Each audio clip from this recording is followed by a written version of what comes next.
Filosofia para corajosos.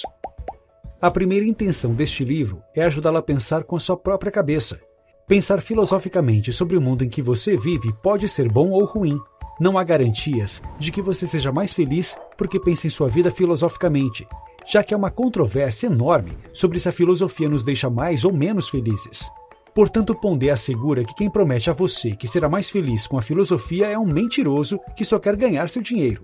E nos próximos 12 minutos, suas provocações ácidas vão fazer o leitor refletir um pouco mais sobre tudo que o cerca, formando sua própria filosofia.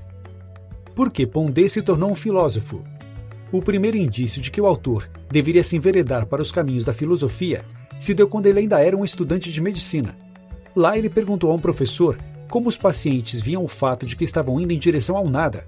O professor fez silêncio por alguns instantes e disse: "O senhor está na aula errada, deveria estar na aula de filosofia." Ele levou alguns anos até perceber que o professor tinha razão.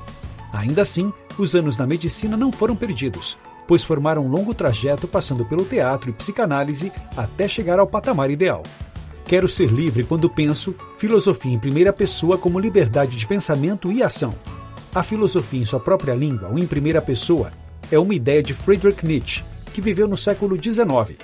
Trata-se da capacidade de falar das coisas a partir de si mesmo e da coragem que isso demanda. O mais fácil é passar a vida falando na língua dos outros.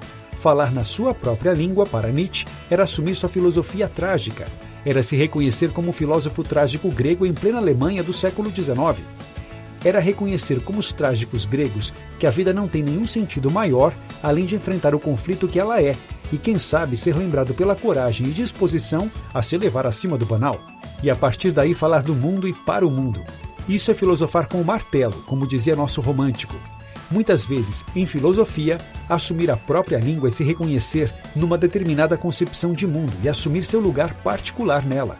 Não se trata de reinventar a roda, mas dizer livremente o que se quer dizer para seus semelhantes acerca do mundo, sempre a partir da tradição de pensamento a qual um pensador se filia. E para fazer isso é essencial que se tenha algum repertório filosófico e coragem para falar em primeira pessoa. Revolta contra a vida roubada, o mal-estar com a modernidade.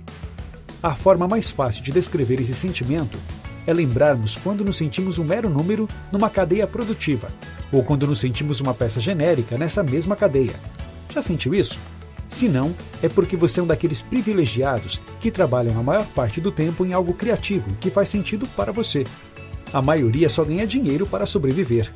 Ganhar dinheiro também pode ser uma atividade criativa, mas não é esse o caso para a maioria das pessoas. O mundo moderno burguês em que vivemos é um lugar pautado pela lógica da eficácia, em que todo mundo é medido pelo seu valor instrumental, ou dito de outra forma, pelo seu valor de uso. Você vale pelo que faz funcionar neste mundo. Idosos hoje não valem nada, apesar de dizerem o contrário. Ficam brincando com computadores e Facebook para parecer parte deste mundo. Claro, os idosos com grana têm seu lugar na cadeia de consumidores de bens de valor. Antes, quando os idosos eram raros, valiam mais.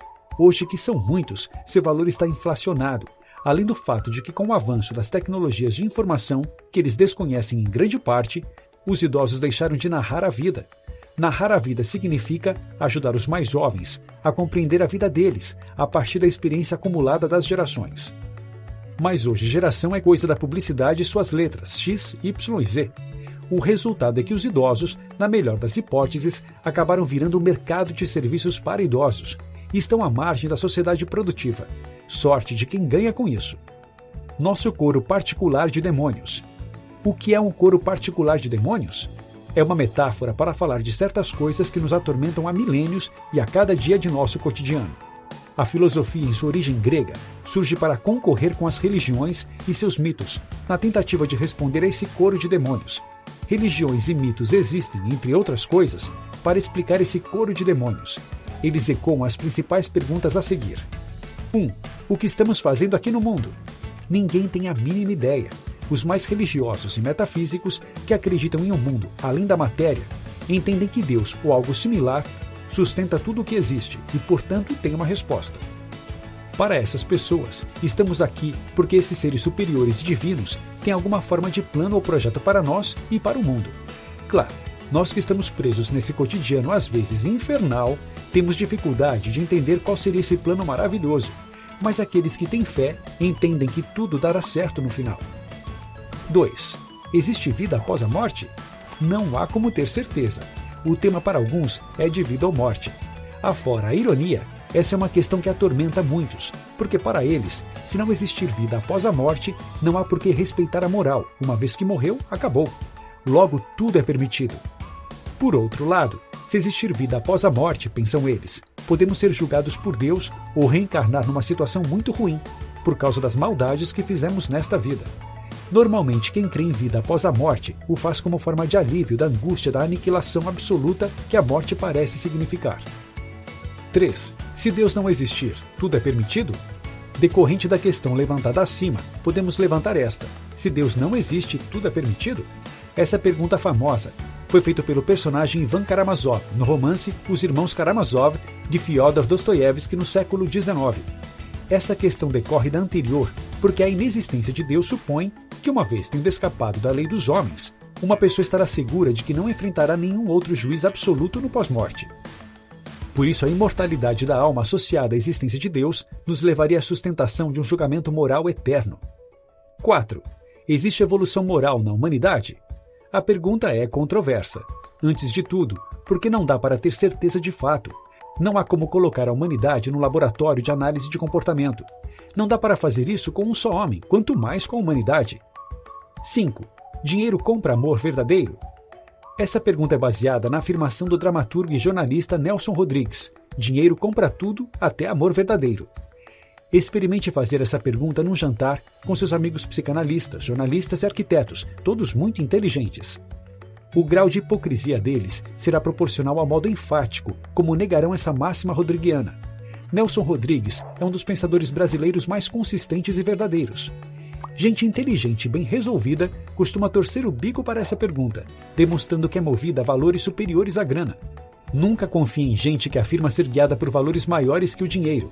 Quem diz que faz as coisas por algo maior do que grana é quem pensa só na grana, pode apostar. Nunca confie na bondade dos bons. Dizer que dinheiro compra até amor verdadeiro quer dizer que as condições materiais de uma determinada situação podem gerar certos afetos profundos numa pessoa. O exemplo dado pelo autor é um fim de semana na Toscana ou na Praia Grande. Se você disser que tanto faz, mando você para aquele jantar inteligente com psicanalistas, jornalistas e arquitetos mentirosos. O medo de pensar nisso é temer que serei materialista demais e confessar que tem um preço. Todo mundo tem um preço, menos os que não valem nada. 6. A democracia é uma boa mesmo ou é um regime que junta quantidades enormes de idiotas e as joga sobre você? Falar da democracia é difícil, porque ela é o grande dogma contemporâneo. Criticá-la parece dizer que você é do mal. Bobagem! A democracia, entre os piores regimes, é o menos pior. Em 1000 anos, a democracia terá passado como um vento, e nossa fé nela também. Verão nossa fé na democracia como a fé dos antigos em seus reis como deuses. A democracia tem a vantagem de funcionar a partir da teoria do poder limitado, que em si é muito mais importante do que a ideia do voto individual. Esse poder limitado é importante na democracia moderna e se caracteriza pela ideia liberal de que nenhum soberano o é plenamente. Todo mundo adora a coisa do voto individual. A resposta é: sim, a democracia é um sistema que joga sobre nós grandes quantidades de idiotas que decidem por nós. Numa democracia nunca venceremos a maioria de idiotas. 7. Mulher gosta de homem fraco e pobre? Esta questão está próxima daquela outra sobre dinheiro comprar ou não amor verdadeiro. Esta, porém, toca mais às meninas. A resposta para ela é: não, as meninas não gostam de homens fracos e pobres. Fracos e pobres aqui devem ser compreendidos num sentido maior que apenas um papo sobre dinheiro e força física, apesar de dinheiro e força física significarem muita coisa. 8. Vale a pena ser honesto? Será? Pondé tende a achar que não, e não quer soar niilista. Se este pequeno manual não fosse escrito para os bravos, diria que sim, a honestidade paga bem na vida. Mas talvez a honestidade não leve você a lugar nenhum. Sem dúvida, precisamos acreditar em algumas virtudes, do contrário a vida pode se tornar um inferno maior do que já é. 9. O que é melhor, um filho ou um cachorro? A pergunta parece absurda, mas é muito contemporânea. O número de crianças cai no mundo rico, e o número de cachorros sobe. No Brasil, País em que as mulheres ainda não atingiram a infertilidade dos países mais ricos, já temos mais cachorros do que crianças nas famílias. 10. Ter conhecimento faz de você uma pessoa melhor? Essa é fácil de responder. Não. Quem diz o contrário é mentiroso ou ignorante. Mentir só sobre coisas essenciais de vida ou morte. Confessar que o conhecimento não faz de você uma pessoa melhor é um atestado de repertório e de confiança no próprio conhecimento. Religião e espiritualidade. Você é religioso? Se for, o é por alguma carência séria em você, diriam Freud, Marx e Nietzsche. De certa forma, somos todos carentes porque somos mortais, limitados, assustados e frágeis, psicológica e fisicamente.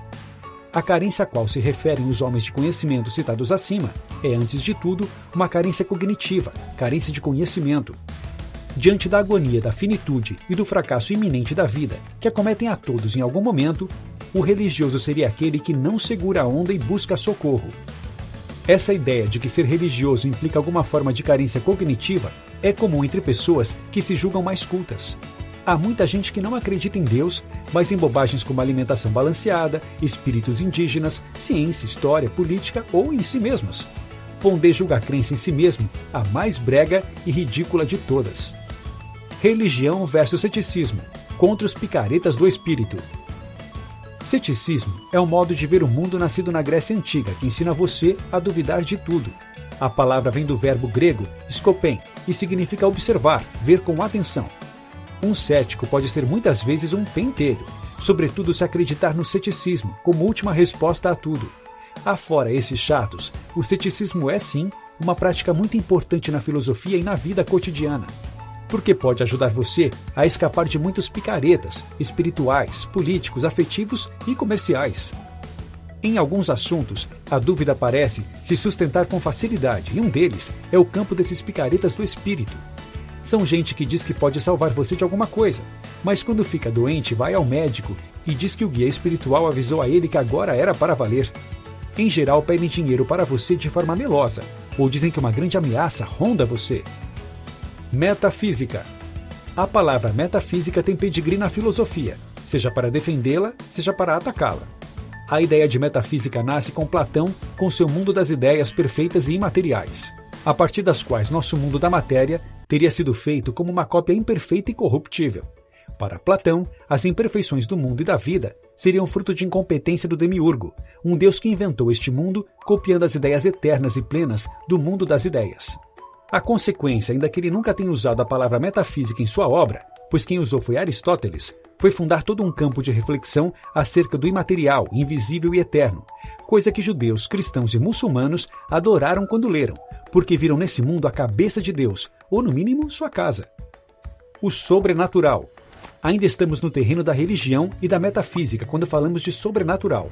A palavra não tem o mesmo pedigree como tem metafísica, porque quando pensamos em sobrenatural, pensamos em filme de terror ou algumas almas penadas à noite na casa da fazenda. Mas ela também tem uma origem digna na filosofia, e essa origem tem a ver com a ideia do que seria além ou acima da natureza ou do natural no homem e no mundo, o que se confunde com a ideia de ação de Deus no mundo.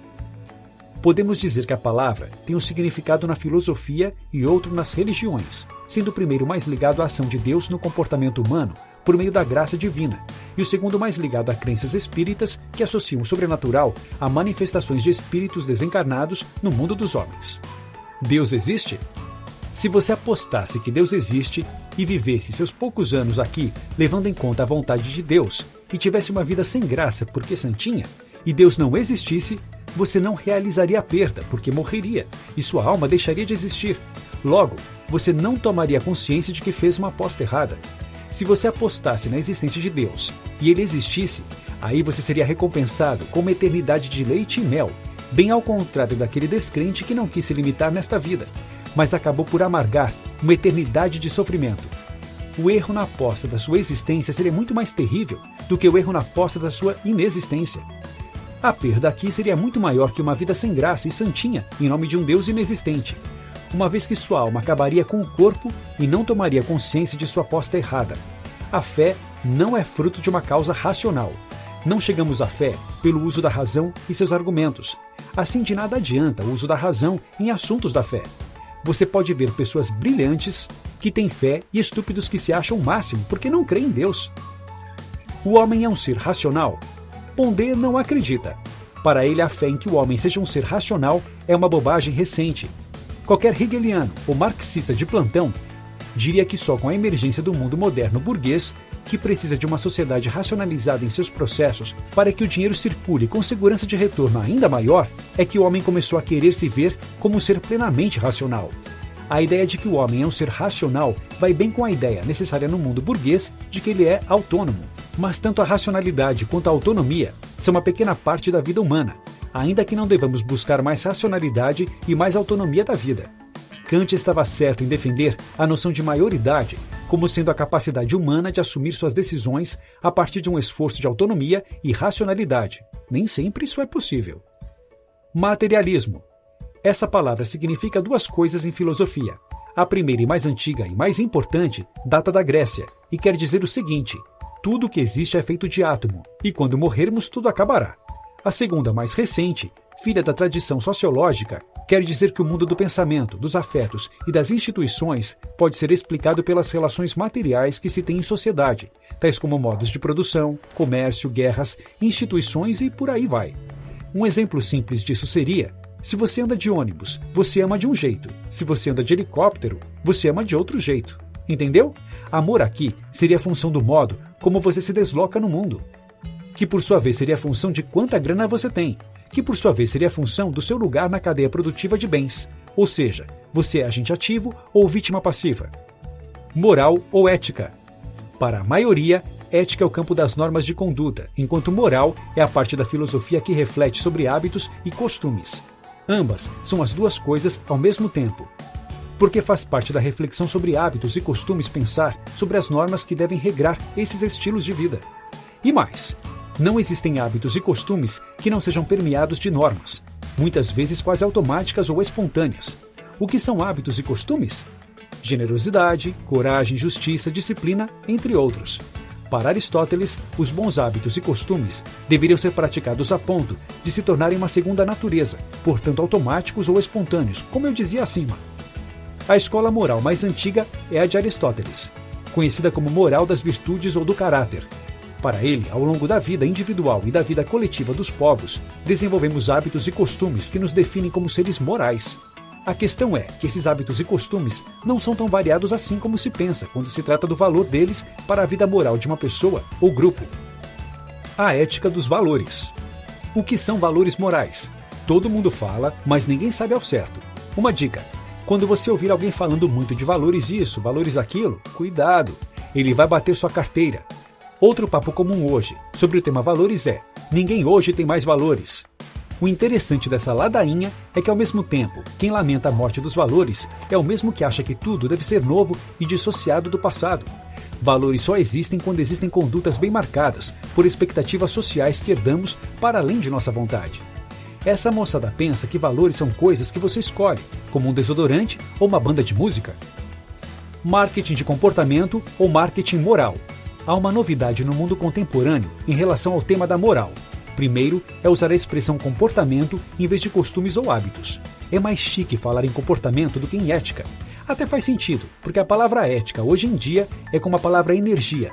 Melhor que seja evitada porque todo mundo fala, mas ninguém sabe o que é.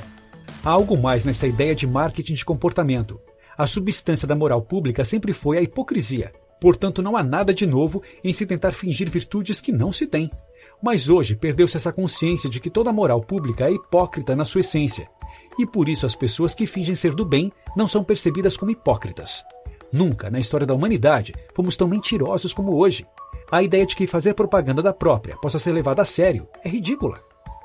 Não há nada mais sem rumo do que a educação contemporânea. Uma função que as escolas têm, mas de que ninguém precisa falar muito, é ocupar as crianças. Com o mundo contemporâneo e a atomização das famílias, ocupar o filho se tornou essencial, já que nem a mulher quer ficar tomando conta dele. O resultado é que, por exemplo, greves de professores de escolas públicas só são sentidas depois de muito tempo e quando as alternativas para as mães irem trabalhar já se esgotaram. Logo, escolas são também depósitos de crianças para que os pais vivam. Feio? É, sim, feio. Mas Pondé ressalta não ter escrito este livro para fazer marketing de comportamento. A ciência triste da economia. A economia é uma ciência triste. Experimente falar de dinheiro com sua mulher para ver como ela vai ficar triste. Sim, se uma mulher for a responsável pela grana, o marido também ficará triste se ela trouxer o tempo todo a referência do quanto as coisas custam. Não é uma questão de gênero. A economia é uma ciência triste porque é a ciência da escassez. Os recursos à nossa mão são sempre menores do que aquilo que queremos. Toda dona de casa sabe disso. O supermercado é a prova de que os recursos são caros e raros. As donas de casa deveriam decidir nossa economia. A economia alegre, a economia solidária. Existe um produto na praça que afirma que há um modo de a economia ser alegre. Trata-se da chamada economia solidária. O que vem a ser isso? Simples. É um papo de gente que não é responsável por nada na vida além de suas próprias férias e sua bike. Existe solidariedade em troca de apartamentos via sites especializados, por exemplo. O perfil é de gente com baixo investimento independentes. Difícil é ter economia solidária com seguro-saúde do filho, ou compra de casa para morar. Para férias vai bem, ou partilhar uma pizza. Porque a tal da economia solidária faz tanto barulho? Porque ela alimenta de novo o marketing de comportamento. Essa necessidade monstruosa que nós, contemporâneos, temos de achar que somos legais e melhores que as gerações passadas, e que por nós nunca haveria guerra no mundo, e todos dividiriam suas posses. Nem mesmo dinheiro seria necessário, bastaria boa vontade. O contemporâneo. O que é isso? Quando se usa a expressão contemporâneo, não se quer falar de um período histórico, mas de um modo de ser, um modo de viver. Ou seja, aplica-se a um conjunto de características que marcaria a nossa época, e tem mais a ver com um tipo de comportamento do que com um período de tempo específico. Por isso pode-se dizer que um país como o Brasil tem lugares que são mais contemporâneos que outros. Uma forma fácil de entender o uso dessa expressão é ver como a utilizamos como adjetivo em alguns casos. O adjetivo contemporâneo é usado muitas vezes para um estilo de restaurante. Um restaurante contemporâneo é um lugar descolado, chique e sem ser presunçoso, não só pela comida, mas pela decoração ou cenário, e acima de tudo, pelo tipo de pessoa que o frequenta e trabalha nele. A cadeia alimentar como modelo profundo da vida social. Perceber o mundo como cadeia alimentar é percebê-lo numa chave darwinista. Pondé desapreciar muito o darwinismo, entre outras razões, por considerar o Alto Paleolítico, cerca de 30 mil anos atrás, o período áureo da humanidade. Éramos poucos, com uma logística leve, sem luxos e organizações políticas complexas. Conhecemos muito mais nossas necessidades e éramos muito mais ágeis do que esses macacos que babam em cima das tecnologias da informação. E nossas crianças eram muito mais inteligentes. E nossas mulheres menos histéricas e os homens menos mesquinhos. O narcisismo. Uma pessoa narcísica é uma pessoa com baixíssima autoestima. Ninguém tem uma autoestima plena. O narcísico tem menos ainda e é um miserável afetivo. O narcísico é aquele que, quando levam fora, desmonta mais que o normal. É o chato de que ninguém gosta, porque reclama que ninguém gosta dele o tempo todo. Existe um eu verdadeiro? O eu se tornou uma das últimas utopias no mundo contemporâneo. Fracassadas as utopias institucionais, históricas. O modelo hippie se fez tendência de marketing de comportamento. Modelo hippie, muito papo furado, estilo peculiar de se vestir, recusar a vida dura e ter pouco ônus nos vínculos. Uma das chaves dessa tendência é o aparelhamento do eu como saída para a vida. Se tudo é incerto, que meu eu e meu corpo se tornem meu templo.